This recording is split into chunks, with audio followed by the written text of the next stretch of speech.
Nos toca tocar el tema de diuréticos y farmacología. Ya, por favor, guarden silencio durante la clase, después van a tener minutos para descansar, para conversar. ¿Ya?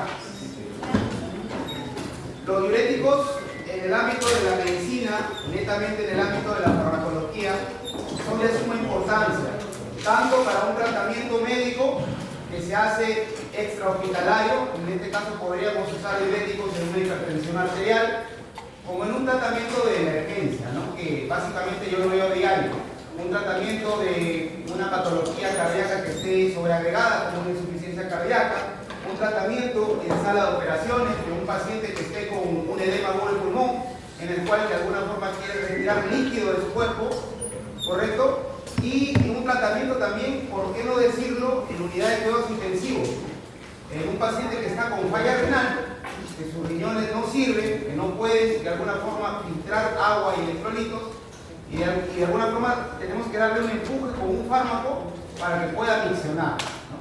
Entonces, los diuréticos son de suma importancia en el ámbito de la medicina.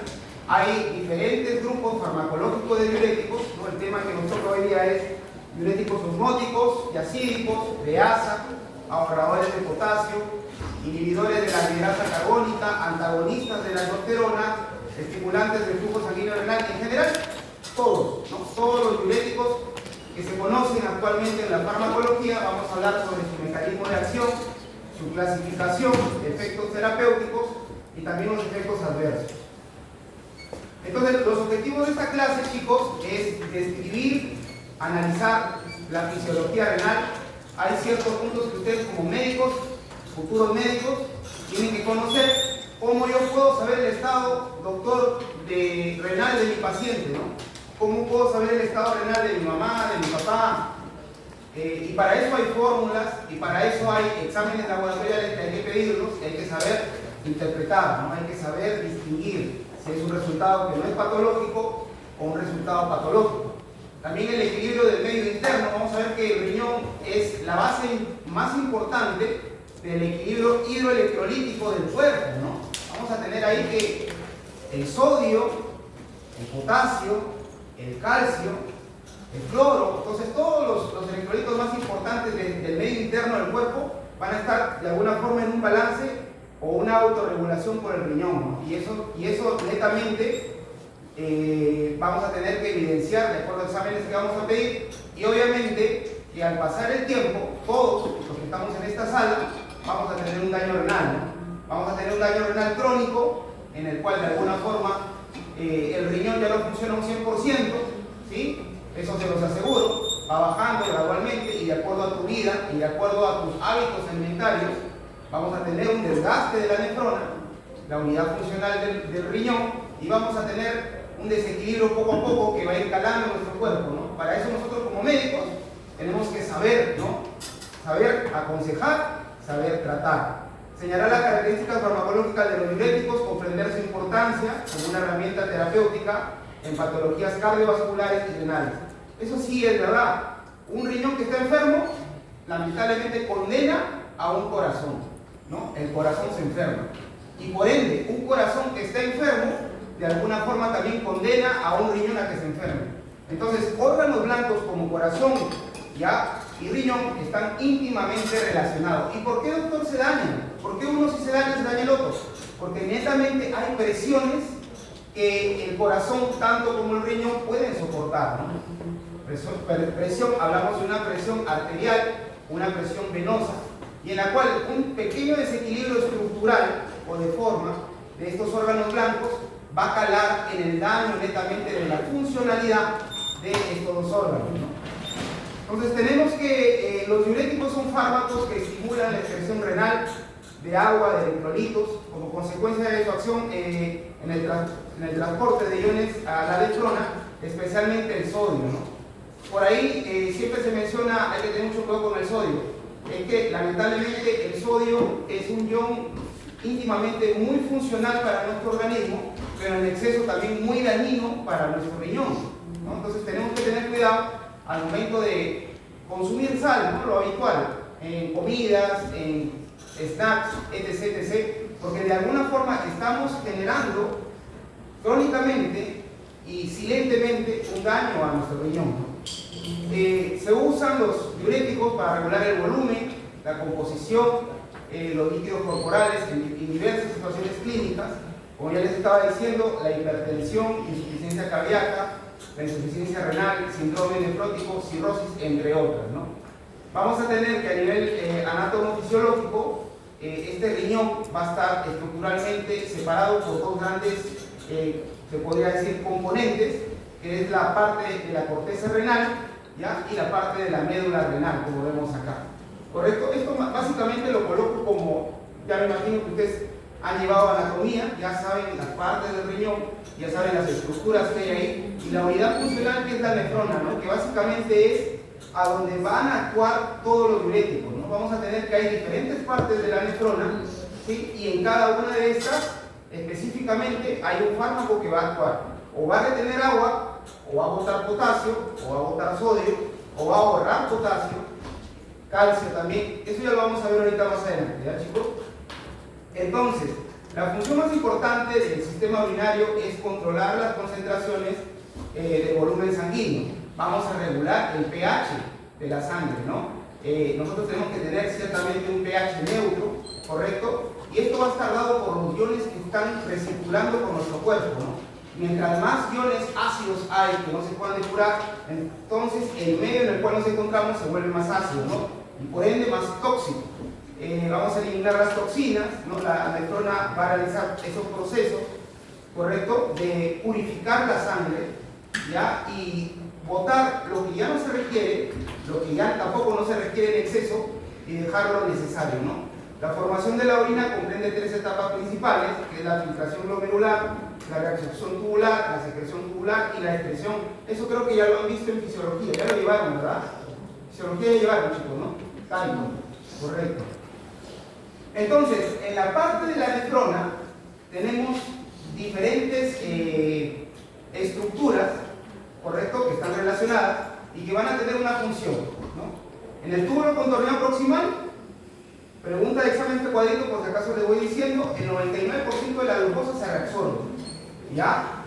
Los aminoácidos, la gente que es deportista, la gente que está alzando sus pesitas, que hace sus fitness, ¿dónde, doctor, se reabsorbe la mayor cantidad de aminoácidos, que es el precursor de la construcción muscular? En el túbulo contorneado proximal.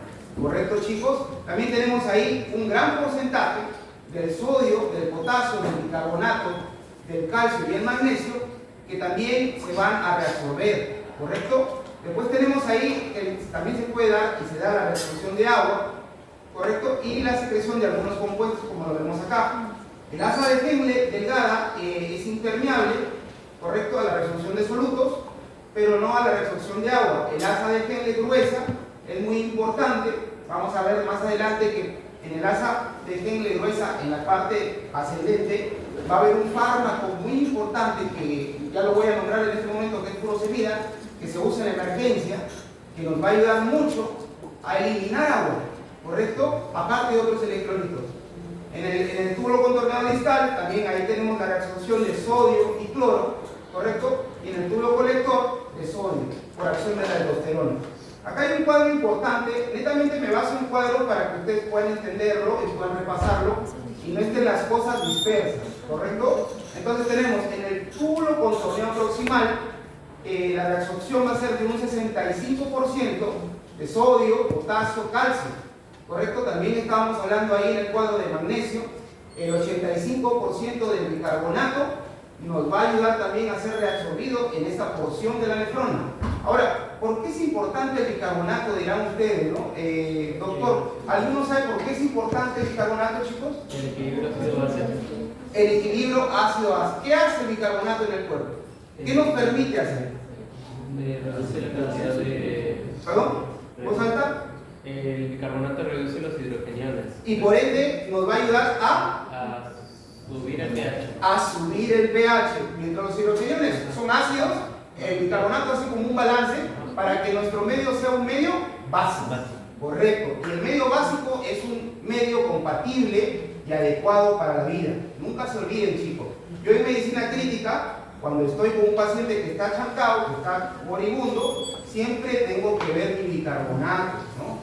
Es más, cuando estoy en sala de operaciones con un paciente que está 6 horas en sala planchado, que le están destapando el cerebro porque se ha caído de cabeza, yo tengo que ver el bicarbonato, porque si yo no repongo ese bicarbonato, por más de que le destapen la cabeza y le saquen la sangre, el paciente se va a morir, ¿correcto? No es solamente la labor del cirujano, es la labor del anestesiólogo y los conocimientos que uno tiene que saber para que ese paciente salga y despierte, ¿correcto? Entonces tenemos muy bien al alumno. ¿Cuál es tu apellido? López. Excelente. Túbulo proximal segmentario, tenemos ahí la secreción y la absorción de ácidos y bases, también la porción descendente fina del asa de Henle, la porción ascendente que le estaba hablando del asa de Henle, chicos, que tiene una reabsorción de 15 al 25% del sodio, del potasio y del cloro, ¿correcto? Vamos a tener también el túbulo contorneado distal. Por acá van a salir un par de preguntitas, ¿verdad? Hay que tener mucho cuidado con este cuadrito, léanlo bien, ¿correcto? Una reabsorción del 4 al 8% de sodio y una reabsorción de calcio también, ¿ya? El túbulo contorneado cortical, que va a tener entre una reabsorción del sodio del 2 al 5. La mayoría de las porciones de la nefrona van a tener una reabsorción de sodio, ¿correcto? Por otra parte, hay algunas partes que según el fármaco van a ahorrar potasio. Vamos a conocer por ahí algunos que les conocen los famosos ahorradores de potasio, que vamos a ver por qué, ¿sí? Pero básicamente lo que nosotros queremos eliminar en un paciente en una situación aguda es agua, quitarle agua al cuerpo, quitarle peso al cuerpo, de alguna forma dejarlo al órgano limpio para que haga su función. Es lo que nosotros queremos, ¿ya? Entonces, doctor, ¿cómo yo puedo ver la función renal? ¿Cómo yo puedo evidenciar de que mi riñón está bien? Porque en farmacología, ya que ustedes están por la mitad del curso, se sabe que hay fármacos que tienen un aclaramiento, ¿no? ¿Qué quiere decir un aclaramiento? Que tú tienes que darle un fármaco de acuerdo a una dosis, de acuerdo a su tasa de filtrado glomerular. Un paciente es un paciente que tiene daño renal, tú no le vas a dar la misma dosis de un paciente que no tiene daño renal. Tienes que aclarar y tienes que de alguna forma calcular su dosis por la tasa de filtrado glomerular. Eso ya lo vamos a ver. Entonces, ¿cuál es el principal examen de laboratorio para medir la función renal? Es la famosa creatinina sérica. Chicos, no se van a olvidar, ¿correcto? La creatinina sérica. Y básicamente con esta creatinina sérica vamos a tener un cálculo, que ya lo voy a mostrar de aquí más adelante, que nos va a ayudar a de alguna forma calcular la tasa de filtrado glomerular. Claro, doctor, ¿por qué es importante la tasa de filtrado glomerular? Porque la tasa de filtrado glomerular nos permite clasificar al paciente de acuerdo a si tiene daño renal, no tiene daño renal o tiene un daño marcado renal, ¿correcto? Incluso hay una tasa de filtrado glomerular en la clasificación en la cual el daño renal es tan fuerte y ya el paciente necesita una diálisis. ¿Ya? Aparte de la creatinina, que es el más importante, tenemos también la urea, no se vayan a olvidar. Pero entre las dos, la que más importa es la creatinina. ¿Ya? ¿Por qué, doctor, la creatinina? Porque lamentablemente, o por fórmulas, tiene que hallar al final una operación con la creatinina. Entonces, la función renal muchas veces está mermada por muchas enfermedades que van a generar edema en los tejidos, ¿correcto? Como la insuficiencia cardíaca congestiva, la ascitis hepática. Lamentablemente, personas con alcoholemia de larga data ya no pueden tener buena proteinemia y comienzan a retener líquidos, el riñón no puede hacer nada. Síndrome nefrótico también, ¿correcto? Este cuadro es importante, lo busqué y les puse porque usted tiene que conocer desde básicas, cuáles son los valores normales en promedio de la creatinina en un grupo etario, ¿no? Entonces, en un hombre, en promedio, varón como nosotros, o mujeres, en mujeres son de 0,8 a 0,9, lo normal. Y en un hombre es entre 0,9 a 1,2. Esos son los valores normales, ¿correcto? Ahora, estos valores de creatinina que salen en el laboratorio se pueden alterar, pueden variar por patologías o por algún síndrome X, y ya lo voy a mostrar acá, por si acaso. Entonces, ¿qué aumenta la creatinina? La masa muscular aumentada, por ejemplo, ¿no? En varones, en raza negra, africana, ¿correcto? Dieta, los que están comiendo constantemente ingesta de carnes rojas cocidas, los argentinos que les gusta su parrilla, ¿no? Su asado, suplementos de creatina, ¿no? Los que se están yendo al gimnasio, están haciendo su pastillazo, ¿no? Drogas, también, ¿correcto, chicos? ¿Y cuáles son los que disminuyen la creatina? la pérdida muscular, ¿no? Porque no hacen ejercicio, están cansados, malnutrición severa, que meten su Coca-Cola con sus papas fritas, hipertiroidismo, parálisis muscular, ¿correcto? Entre otras. Entonces nosotros lo que queremos es un equilibrio, no vale no hacer mucho y tampoco no vale hacer nada, ¿no? Es que tomé el letrero. Entonces, nosotros para poder calcular la tasa de filtrado glomerular, escapa el tema de fármaco, pero lo dejo claro para que ustedes lo recuerden, seguramente ya lo saben algunos, es la tasa de filtrado glomerular, que está muy relacionado con la posología de los fármacos que se van a administrar a un paciente. Yo, por ejemplo, tengo un paciente X en la UCI y me dicen, este paciente, doctor, tiene una tasa de filtrado glomerular o tiene una enfermedad renal crónica estadio 4. Entonces yo ya estoy viendo estadio 4 según la tabla, entonces tiene una tasa de filtrado glomerular entre 15 y 29 mililitros por minuto, un descenso grave, entonces tengo que bajar la dosis de acuerdo a su tasa de filtrado glomerular. Entonces, existen fármacos que se tienen que ajustar la dosis a la tasa de filtrado glomerular, nunca se olviden de eso. Ahora, ¿cómo yo calculo la tasa de filtrado glomerular? Yo lo calculo con una ecuación que es bien vieja, que es bien conocida, que es la de Prokop-Gauss, en la cual hay 140 menos la edad por el peso, entre 72 por la creatinina, y si es mujer lo multiplicas por 0,85, ¿no? Yo no me aloco con esa ecuación, no me gusta mucho la matemática. ¿Qué hago? En el celular hay aplicaciones, chicos, ¿ya? Entonces, si tú tienes ya, desde ahora, si tú tienes ya el conocimiento de que la creatinina es importante, pues le vas a sacar a tu mamá y a tu papá un examen de creatinina y tú mismo le vas a sacar su tasa de filtrado glomerular, ¿correcto? Entonces, si está con un tasa de filtrado glomerular de 3 y 4, ya tienes que saber que no le puedes dar la pastilla que le vas a dar al jovencito de 20 años. Tienes que calcularlo de acuerdo a su tasa de filtrado glomerular, ¿correcto? Para eso lo he puesto, chicos, ¿ya? Muy bien, seguimos con farmacología. Entonces, la clasificación de los diuréticos.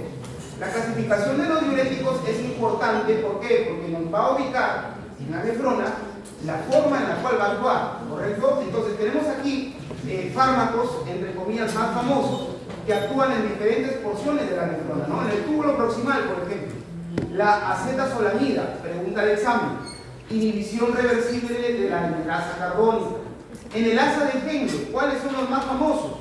Furosemida, ya les estaba diciendo, en el asa ascendente. ¿Qué van a hacer? Inhiben la reabsorción de sodio y cloro en el asa ascendente del túbulo proximal. ¿Qué pasa en el túbulo distal, doctor? Las tiacidas. Cloro, ya ahí hay un fármaco que se llama hidroclorotiazida, que se usa mucho en la hipertensión arterial, y este es uno de los pocos fármacos que vienen en presentación de tableta. ¿Ya, chicos? La mayoría de diuréticos vienen en ampolla. El único, se podría decir, que escapa la regla, y a la excepción, son las tiacidas. Y las tiacidas, por ahí si les va a venir una pregunta de examen en tratamiento de hipertensión, son de primera línea en el tratamiento de la hipertensión arterial, ¿correcto? Después tenemos ahí túbulo colector cortical, la famosa espironolactona, ya que compite con la aldosterona, aumenta la excreción de cloro, sodio y agua, pero la espironolactona es muy importante porque nos ahorra el potasio, ¿correcto? Y en el túbulo colector medular, los bactanes, que son un grupo de fármacos nuevos que han salido, que antagonizan los receptores de la hormona antidiurética y promueven la excreción de agua libre y electrolitos. Aparte de los fármacos que ahorita les voy a mencionar, pero estos son los más famosos y los que ustedes, por cultura y por más que nada clase de farmacología, tienen que conocer. ¿Cuáles son los de máxima eficacia? ¿Cuáles son los que actúan más rápido? Los diuréticos de asa. Esos sí o sí, chicos, de cajón, en una emergencia, diuréticos de asa. ¿Y cuál es el más importante? Furosemida, ¿correcto? Furosemida, desde que tú lo aplicas hasta que actúa, no pasa más de 15 minutos, chicos. Y el paciente ya está orinando. ¿Ya? Nos ayuda bastante, ¿correcto? De eficacia media tenemos ahí los tiazídicos, ya les estaba diciendo, que vienen en forma de pastilla para hipertensión. Y de eficacia ligera, por ahí estamos los ahorradores de potasio, los inhibidores de la amigrasa carbónica, los diuréticos osmóticos. También vamos a hablar por ahí sobre el manitol, que es muy importante en patologías de urgencia neuroquirúrgicas, la acetazolamida y la espironolactona, que son tratamientos básicamente espionatona, acetazolamida, son tratamientos de larga data, ¿ya? O sea, son tratamientos que son largos. Entonces, vamos a comenzar, chicos, sobre el tema de los diuréticos que actúan directamente sobre las células de la nefrona. Acá vamos a tener el rama ascendente del asa de Henle, túbulo distal inicial, túbulo y conductos colectores. Y empezamos por el más importante, que es los diuréticos de asa. Son los diuréticos más efectivos, pueden inducir la excreción de entre un 15 a un 25% de sodio en el filtrado. Principalmente el más representativo es la furosemida. Hay un montón, ya al final de la clase les voy a dar un cuadro donde hay un montón de nombres y un montón de fármacos, pero estos son los más importantes. Actúan fundamentalmente en la porción gruesa de la rama ascendente, donde inhiben el transporte del sodio, potasio y cloro en la membrana luminal al combinarse con el sitio de unión del cloro. De igual modo, los diuréticos de asa presentan un efecto venodilator poco conocido. Ahora, dentro de todos los diuréticos en la emergencia, para poder hacerlo miccionar, orinar al paciente, se dice por literatura y por conceptos que la furosemida y los diuréticos de asa son los más apropiados. ¿Por qué? Porque te van a hacer orinar en un corto tiempo y de alguna forma no van a generar tanto daño renal, porque todo fármaco que ingresa genera un daño renal, este genera menos, por este principio que tiene de venodilatación, ¿correcto? Ahora, los diuréticos de asa, acá tenemos un cuadro importante, ¿correcto? No solamente es la furosemida, acá tenemos otros más, toracenida, bumetanida, piretanida, pero acá el que más se comercializa y el más barato y el más conocido es la furosemida, ¿ya? ¿Para qué se usa? Edemas, insuficiencia cardíaca congestiva, cirrosis hepática, síndrome nefrótico, insuficiencia renal, hipertensión, hipercalcemia, acidosis, entre otros, muchos más. Lo que quieres es retirar líquido rápido del cuerpo, tienes que actuar con furosemida, ¿ya? También, obviamente, mientras más líquido sacas del cuerpo, esto es un circo, ¿no? Esto es como un carrusel. Tú vas a hacer algo bueno, ¿no? Quieres quitarle líquido, pero sabes que al quitarle líquido también le vas a quitar electrolitos, ¿no?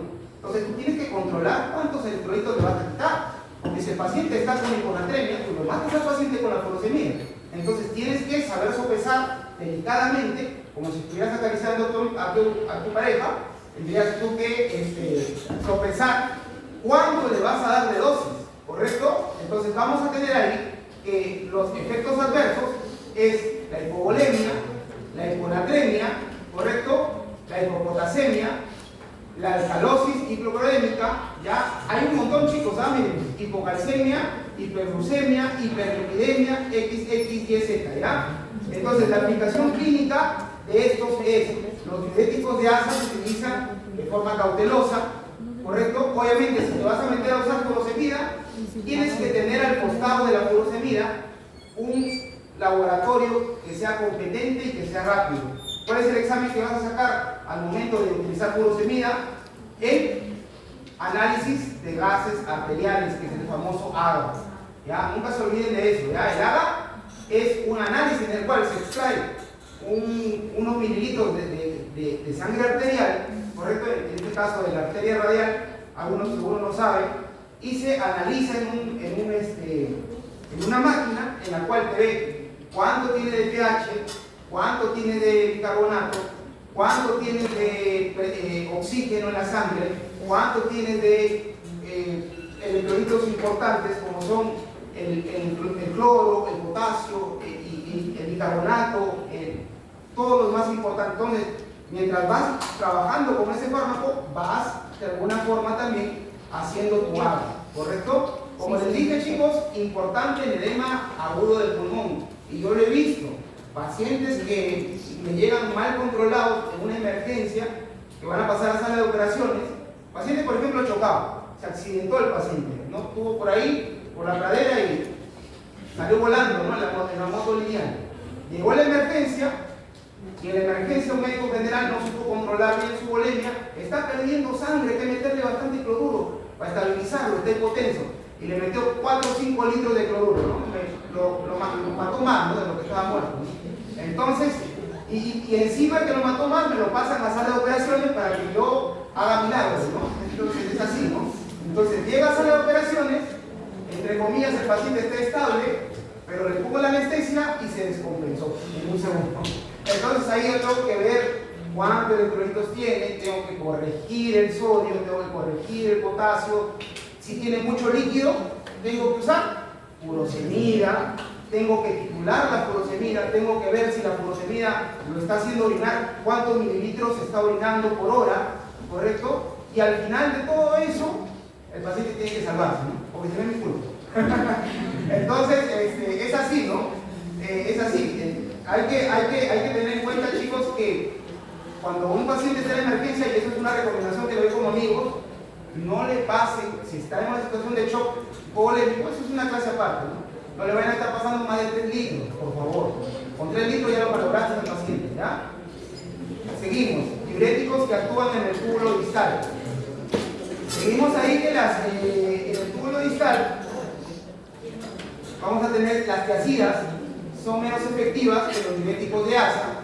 ¿Ya? Ellos actúan no se olviden, chicos, se prefiere para tratar la hipertensión no complicada, se une al sitio de acción del cloro, del sistema cotransportador del sodio-cloro, del túbulo distal, inhiben su acción provocando natriuresis con pérdida del sodio y cloro en la orina, ¿no? Reducen la expresión del calcio, por si acaso. Ahora, el calcio es importantísimo, chicos, ¿ya? También el calcio sale en el agua, ¿verdad? En el análisis de gases arteriales.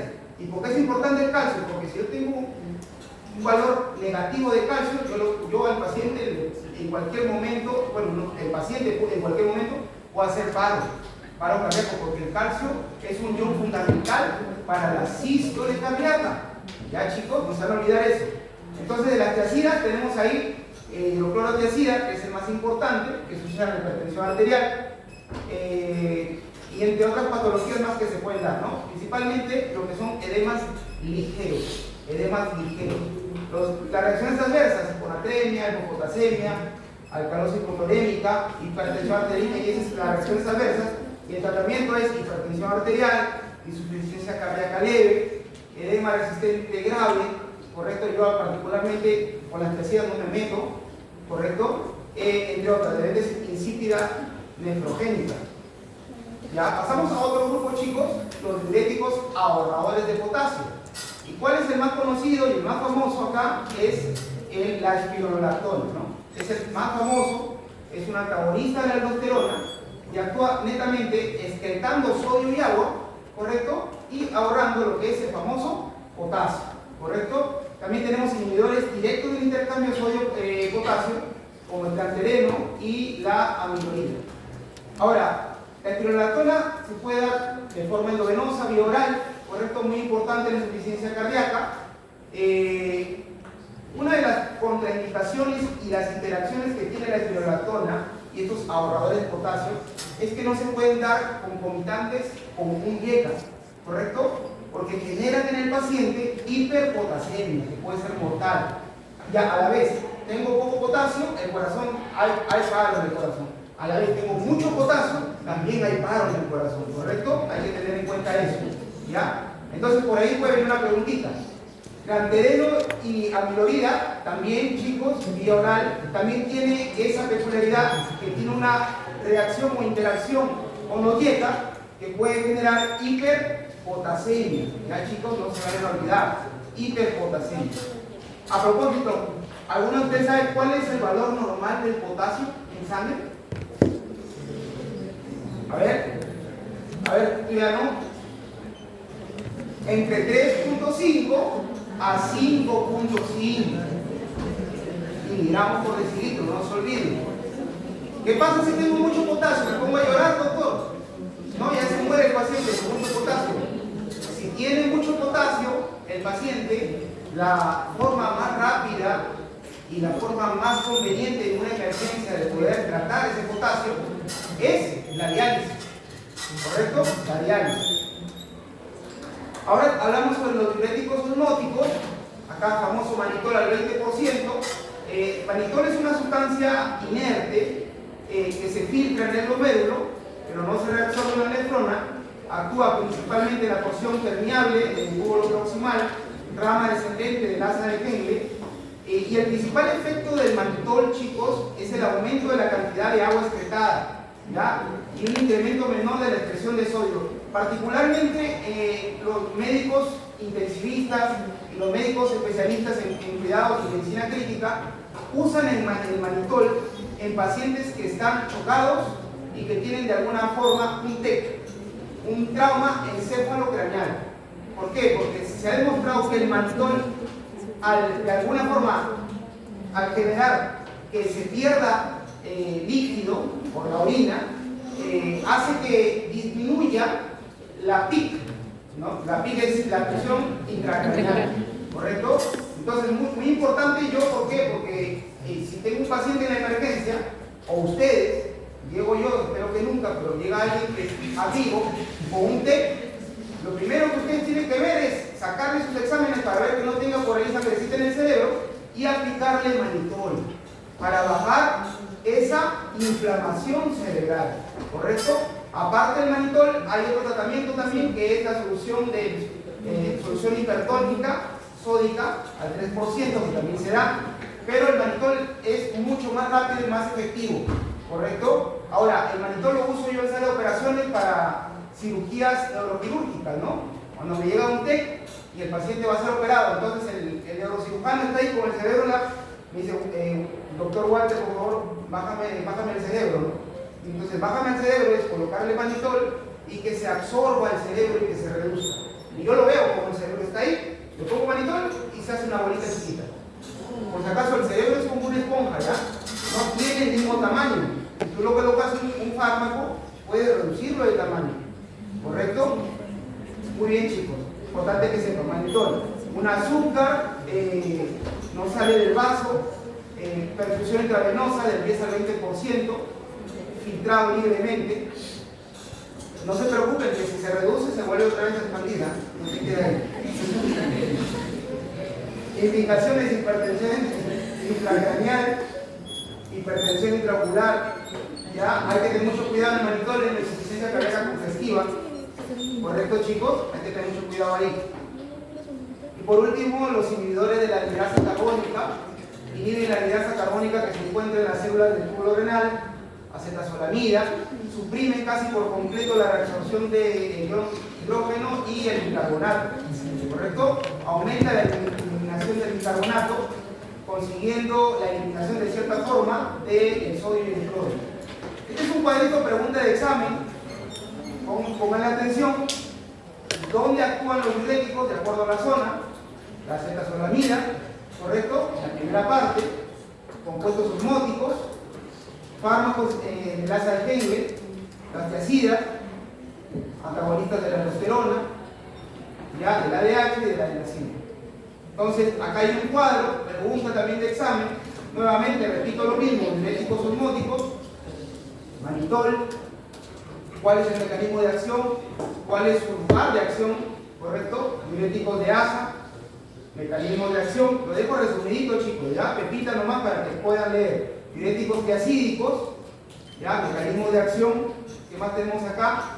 Inhibidores de la ligrasa carbónica, mecanismos de acción, antagonistas de la aldosterona y los bloqueadores de los canales de sodio. Estos son fármacos, grupos farmacológicos, y los fármacos que tenemos acá: diuréticos de asa, como les dije, no solamente de la furosemida, son varios.